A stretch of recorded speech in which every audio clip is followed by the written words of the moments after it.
आज के लेक्चर में हम देखेंगे एनसेट्स क्या होते हैं, इनकी डेफिनेशन, इनके मोड ऑफ एक्शन और क्लासिफिकेशन ऑफ एनसेट्स। सबसे पहले हम इसकी फुल फॉर्म देख लेते हैं एनसेट की। इसकी फुल फॉर्म होती है non steroidal anti inflammatory drug.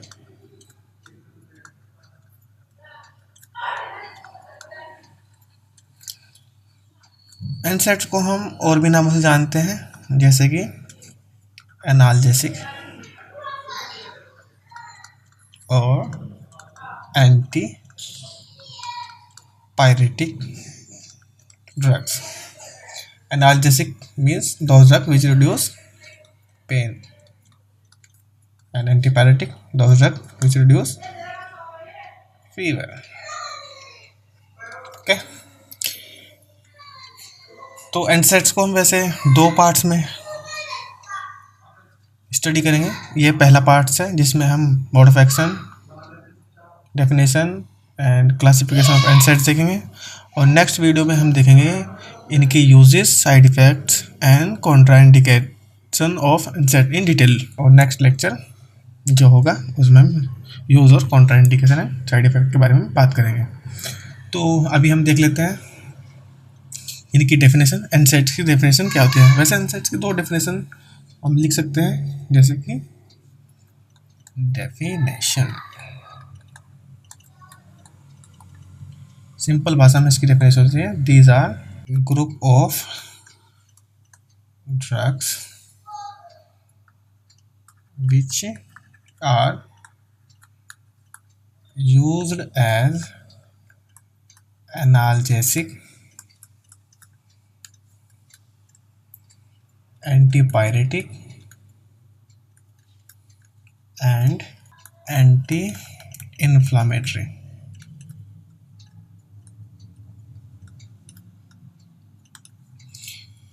तो जैसे कि एनाल्जेसिक मीन्स होता है pain reliever, antipyretic means fever reliever, and anti inflammatory मतलब means those drug which reduce inflammation in our body।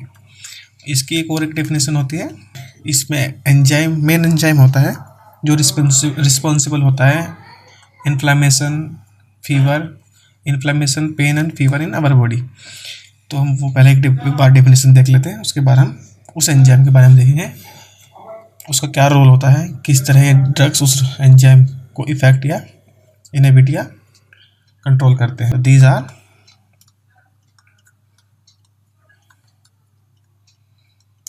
Group of drugs which inhibits cyclooxygenase enzyme।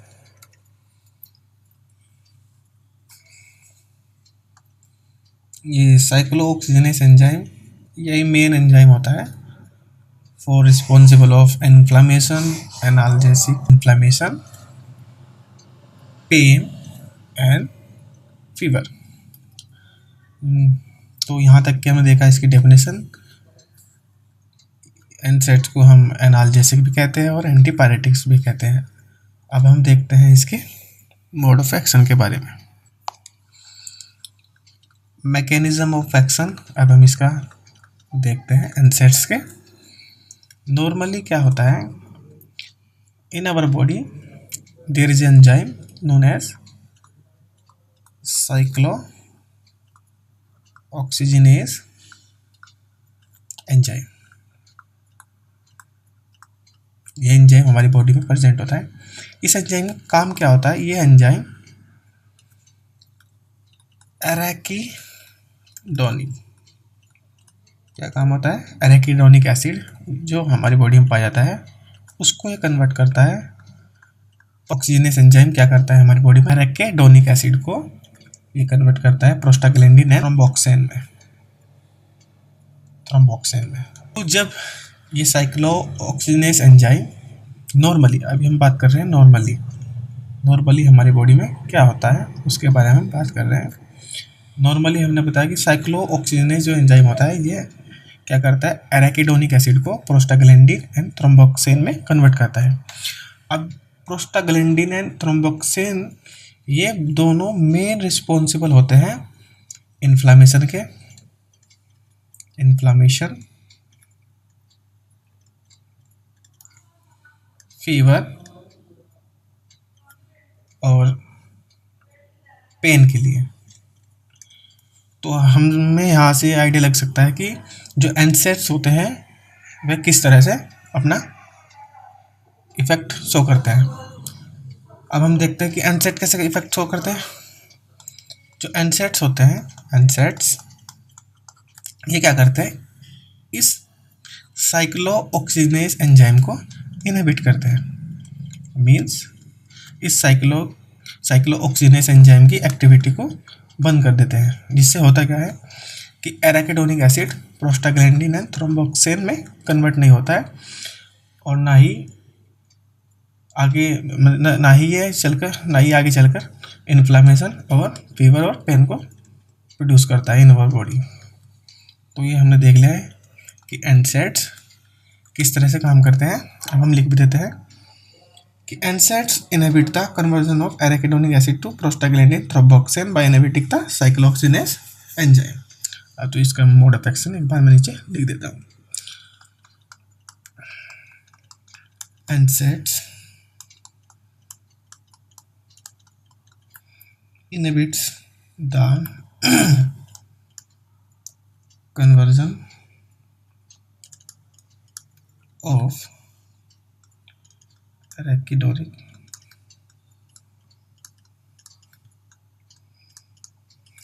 acid to, और एक बात और, प्रोस्टाग्लैंडिन को हम पीजीपी लिख सकते हैं, तो कंफ्यूज मत होना। Prostaglandin and thromboxane by inhibiting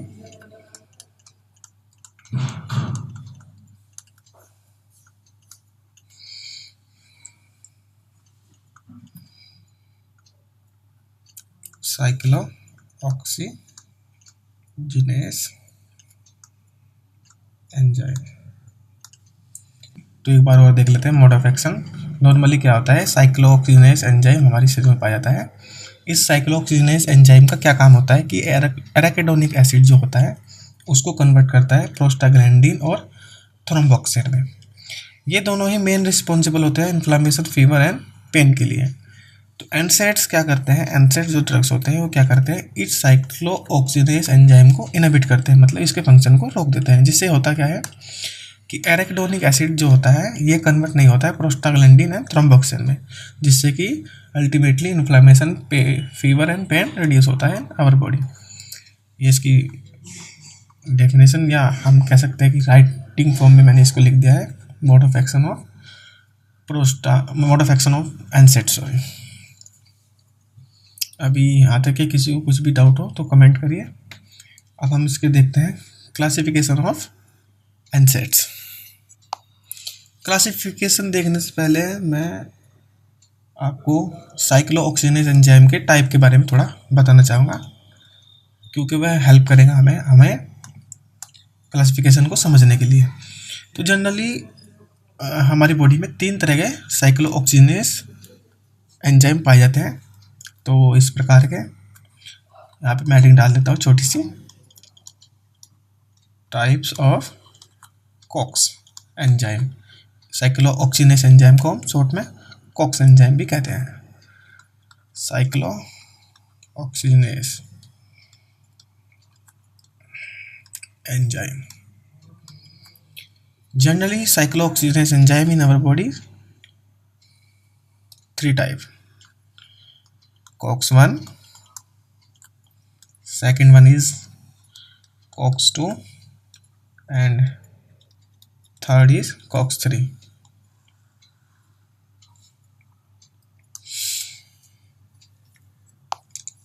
अगर हम बात करें COX-1 एंजाइम के बारे में, COX-1 एंजाइम, ये एंजाइम हमारी बॉडी में नॉर्मली चलता ही रहता है। मीन्स ये ऑलवेज, ऑलवेज की स्पेलिंग थोड़ी गलत हो गई, ऑलवेज वर्क करता रहता है, मीन्स ये ऑलवेज प्रोस्टाग्लैंडिन की सिंथेसिस करता ही रहता है। ये नॉर्मल है, मतलब कोक्स एंजाइम जो है हमारे शरीर में प्रोस्टाग्लैंडिन सिंथेसिस करता ही रहता है। अगर हम बात करें कोक्स-2 एंजाइम के लिए, कोक्स एंजाइम सडनली एक्टिवेट होता है बाय थ्रू या by any response, suddenly activate by any response, any response. इससे होता क्या है, क्योंकि ये सडनली एक्टिवेट हो रहा है तो ये सडनली सिंथेसिस करता है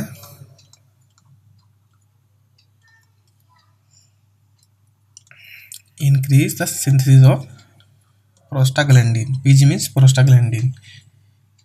तो कोक्स-2 एंजाइम जो है सडनली एक्टिवेट होता है बाय एनी रिस्पॉन्स, जिसकी वजह से प्रोस्टाग्लैंडिन की सिंथेसिस को बढ़ा देता है, जो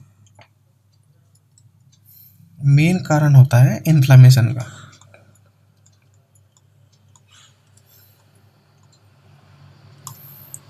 तो कोक्स-2 जो एंजाइम होता है सडनली एक्टिवेट होता है किसी भी रिस्पॉन्स के कारण। अगर हम जनरली हम एक छोटा सा एग्जांपल ले लेते हैं कि ये हमारी स्किन है, मान लीजिए ये हमारी आर्म की स्किन है, इस पर कोई फॉरेन पार्टिकल आकर इसको डिस्टर्ब करता है, डिस्टर्ब मीन्स इसके नॉर्मल फंक्शन को डिस्टर्ब करता है, तो ये कोक्स-2 एंजाइम के लिए एक रिस्पॉन्स का काम करेगा, जिसके कारण कोक्स-2 जो है पीजी की सिंथेसिस को बढ़ा देगा, मीन्स इन्फ्लामेशन को बढ़ा देगा, जो कि इन्फ्लामेशन जो है हमारी बॉडी का प्रोटेक्टिव हम कह सकते हैं एक्शन हो सकता है अगेंस्ट द रिस्पॉन्स।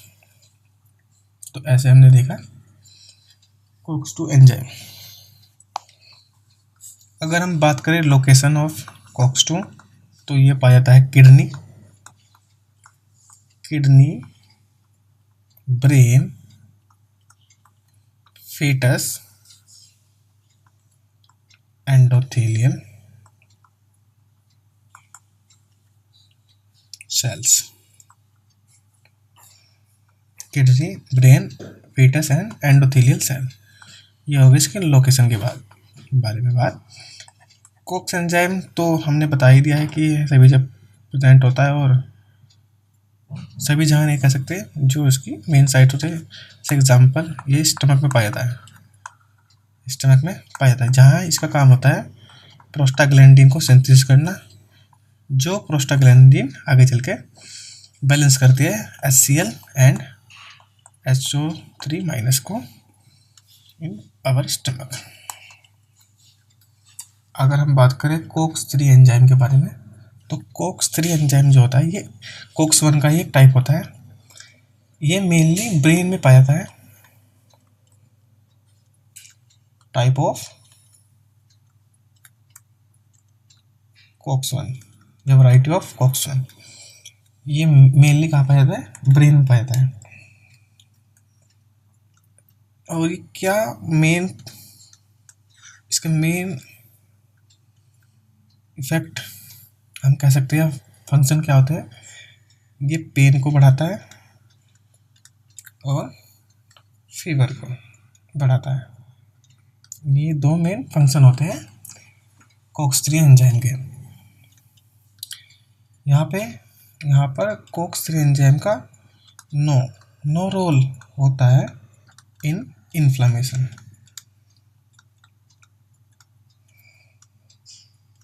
अगर हम कोक्स-3 जो एंजाइम होता है उसकी इन्फ्लामेशन में रोल की बात करें, तो इसमें कोई रोल नहीं होता है कोक्स-3 एंजाइम का।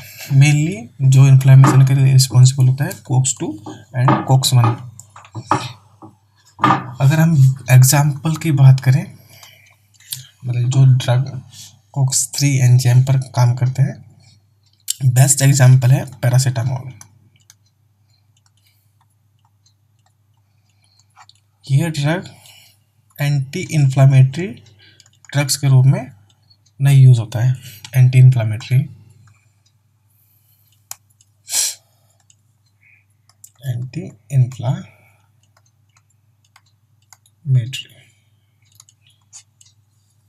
तो ये बेस्ट एग्जांपल है COX-3 इनहिबिटर का।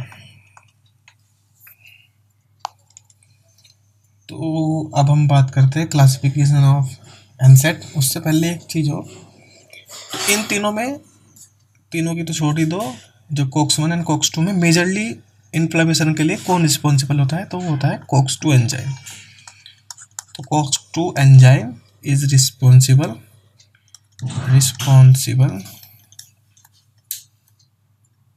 For inflammation in our body।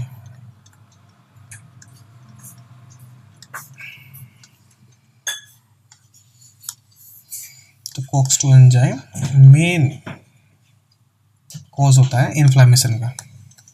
अब हम देखते हैं classification of एनसेट्स।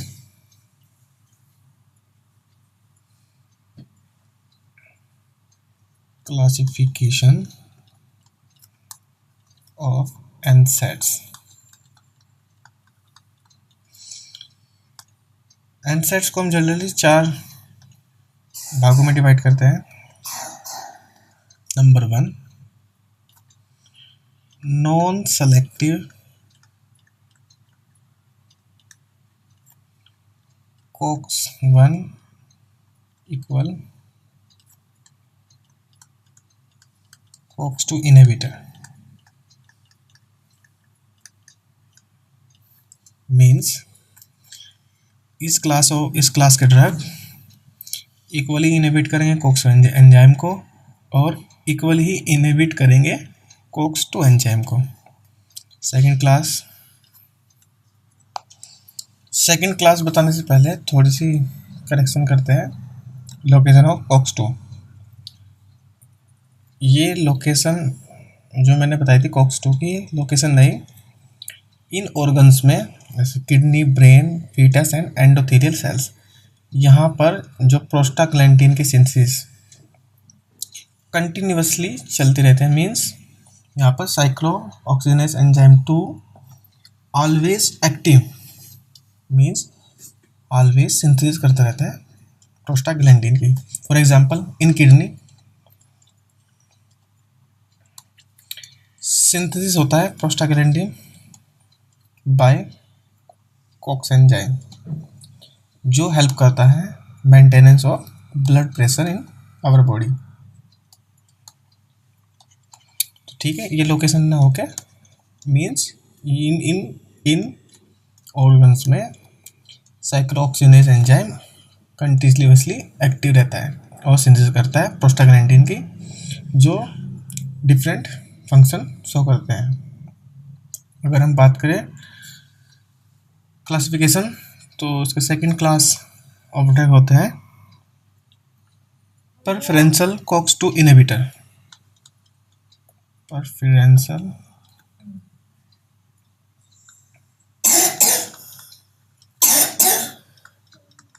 COX-2 inhibitor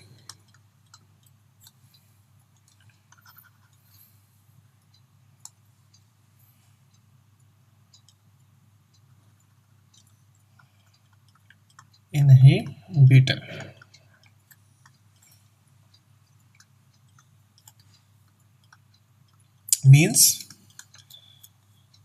preferential का मतलब आप समझ गए हो कि ये पहले COX-2 या ज़्यादा मात्रा में या मेनली या मेजरली जो है COX-2 एंजाइम को इनहिबिट करेंगे, उसके बाद ही कहीं जाके COX-1 एंजाइम को इनहिबिट करेंगे। अभी हम इनके अंदर जो ड्रग्स आते हैं उनके बारे में भी बात करेंगे, लेकिन अभी हम देखते हैं मेनली क्लासिफिकेशंस। नंबर 3 जो क्लास होती है वो होती है selective COX-2 inhibitor. Selective COX-2 inhibitor. Selective COX-2 inhibitor means ये मेनली और एक ही साइक्लोऑक्सीनेज एंजाइम को इनहिबिट करेंगे, वो होगा COX-2 एंजाइम। मतलब मेनली साइक्लोऑक्सीनेज 2 को ही इनहिबिट करेंगे। Number 4, no COX-1 and COX-2 inhibitor means ये ड्रग्स और या दिस क्लास ऑफ ड्रग्स ना तो COX-1 एंजाइम को इनहिबिट करेंगे ना ही COX-2 एंजाइम को इनहिबिट करेंगे। इस क्लास ऑफ ड्रग, इस क्लास को हम जान ऑल्सो, या हम कह सकते हैं हम एनाल्जेसिक और एंटीपायरेटिक के नाम से भी जानते हैं। तो मैं यहाँ पे लिख देता हूँ एनाल्जेसिक एंड एंटीपायरेटिक।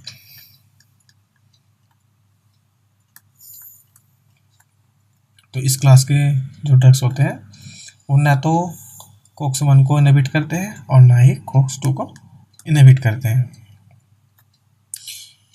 अब हम ये कह सकते हैं कि ये COX-3 जो कि टाइप ऑफ COX-1 था उसको इनहिबिट करते हैं कहाँ पर, ब्रेन में। इसका बेस्ट एग्जांपल मैं बता देता हूँ, पैरासीटामोल। पैरासीटामोल को हम और भी नाम से जानते हैं, जो है एसिटोअमाइनोफेन। एसिटोअमीनोफेन। तो अब हम देखते हैं इन क्लासेस के अंदर जो ड्रग्स आते हैं उनके नाम लिखते हैं और उनके बारे में हम देखते हैं। जैसे non selective COX-1 and COX-2 inhibitor के अंदर जो सबसे पहला ड्रग आता है उसका नाम है aspirin. Aspirin.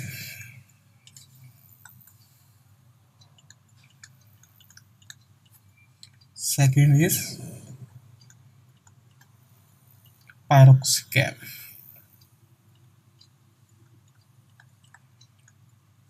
Third one is indomethacin.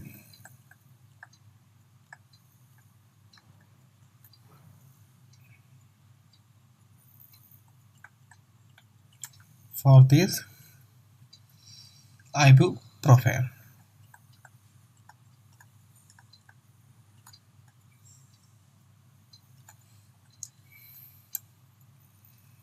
मीफेनेमिक acid. Mefenamic acid and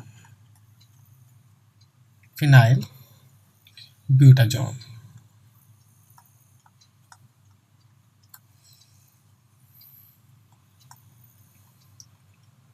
sorry,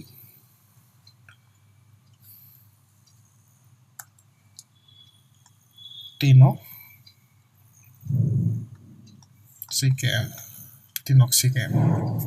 तो ये तो हो गए non selective COX-1 and COX-2 inhibitor.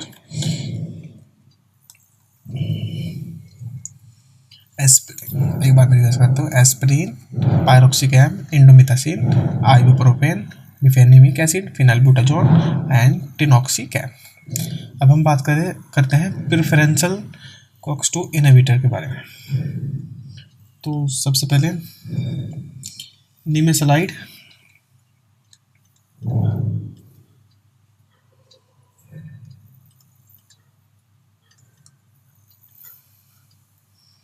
Aceclofenac, aceclofenac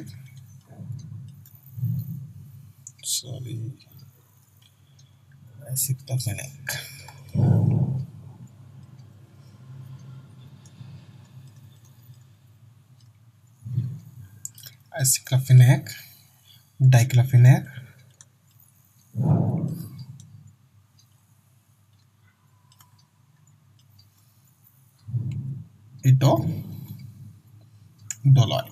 डोलेक। अब मैं एक छोटी सी इसके डाइक्लोफेनेक के बारे में बताना चाहूँगा। डाइक्लोफेनेक जो होता है, it has best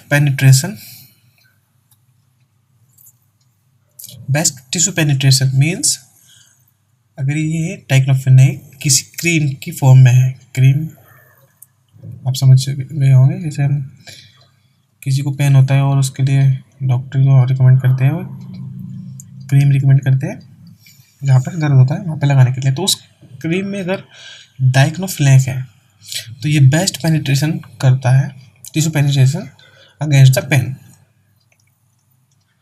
the pain को सबसे बेस्ट जो कम करता है डाइक्लोफेनेक करता है, अगर हम इसको स्किन पर अप्लाई करें।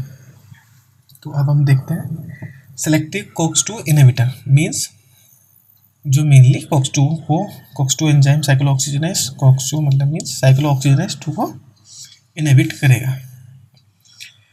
सेलिकॉक्सिन,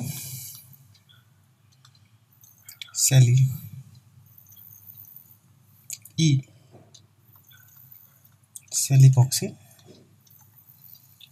पेरिकॉक्सिन,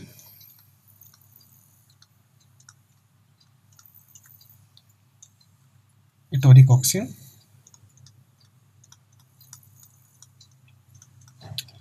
तो आपने नोटिस किया होगा कि सिलेक्टिव COX-2 इनहिबिटर जो ड्रग्स है उनके एंड में कॉक्सिन वर्ड आ रहा है।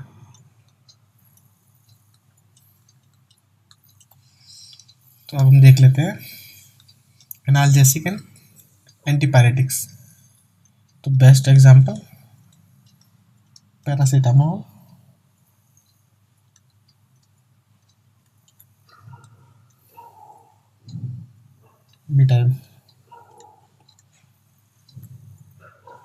विटामिन जो नीफोपैन।